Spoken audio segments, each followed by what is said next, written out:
நண்பர்கள் அனைவருக்கும் அன்பார்ந்த வணக்கங்க. இன்றைய பதிவில் ஜெர்சியில் ஒரு தலையீது கிடாரி ஒன்று விற்பனைக்கு வந்திருக்குது. நல்ல சூப்பரான குவாலிட்டியில் இன்னும் பல் போடாத கிடாரி அப்படின்னு தான் சொல்லியிருக்காங்க.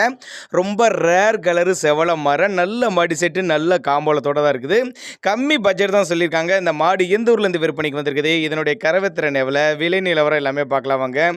ஜெர்சி டைப்பு தான், தலைச்சங்கிடாரி, இன்னும் பல் போடாத கிடாரி, 9 மாதம் சினியாக இருக்கக்கூடிய கிடாரி, இன்னும் கண்ணு போடுறதுக்கு ஒரு 15 நாட்கள் பக்கம் பிடிக்கும். தலைச்சனிக்கே நல்ல கறவைத்திறன் எதிர்பார்க்கலாம். தாராளமாக ஒரு 10 to 12 லிட்டர் தாராளமாக கறவை எதிர்பார்க்கலாம் அப்படின்னு தாங்க நம்மளோட விற்பனையாக தெரிஞ்சுக்க. அப்படி விற்பனைக்கு வந்திருக்க இடம்னு பார்த்தீங்கன்னா சேலம் மாவட்டத்திலேருந்து விற்பனைக்கு வந்திருக்குது. சேலத்தில் இருந்தால் தமிழ்நாடு பூரா டிரான்ஸ்போர்ட் வசதி உண்டு.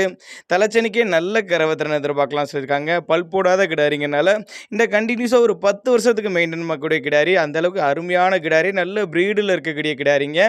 நல்ல உடலமைப்பு, சுழி சுத்தமான கிடாரி, நித்தி சுழி முதுகு சுழி கரெக்டான ஸ்தானத்தில் இருக்குது. செவல மர அப்படின்னு தான் சொல்லியிருக்காங்க.